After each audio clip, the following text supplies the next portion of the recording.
दोस्तों, बात करते हैं आज हम सीरिया की, जिसको शाम के नाम से जाना जाता है। 1940 में सीरिया को फ्रांस से आज़ादी मिली। सड़कों पर जश्न हुआ, लोगों की आंखों में उम्मीद थी और सबको लगा कि अब देश अपने फैसले खुद करेगा। लेकिन यह आज़ादी स्थिरता नहीं ला पाई। सत्ता की लड़ाई शुरू हुई और बंदूकें राजनीति से ज़्यादा ताकतवर हो गई। 1949 से लेकर अगले कई सालों तक सीरिया में बार बार तख्ता पलट होते रहे। लोकतंत्र कमजोर हुआ और सेना धीरे धीरे सत्ता की मालिक बनती चली गई। 1958 में सीरिया ने मिस्र के साथ मिलकर संयुक्त अरब गणराज्य बनाया। गमाल अब्देल नासिर अरब एकता का चेहरा बने।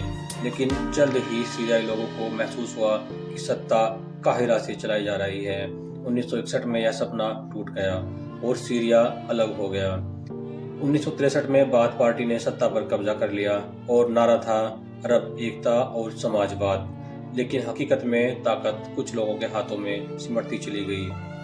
1967 की जंग में सीरिया को भी इजराइल से हार का सामना करना पड़ा और गोलान हाइट सीरिया के हाथों से निकल गया।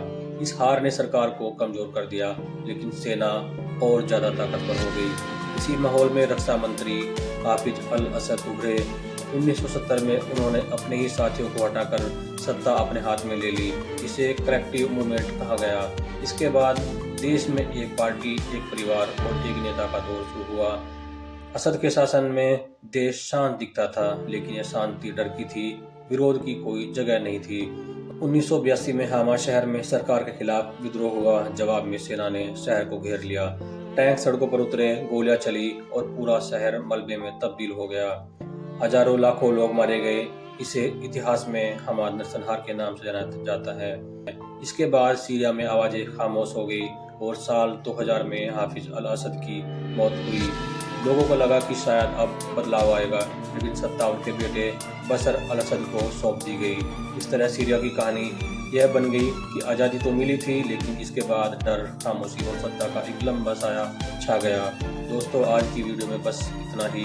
आगे की वीडियो देखने के लिए हमारे चैनल को लाइक और सब्सक्राइब करना ना भूलें। धन्यवाद।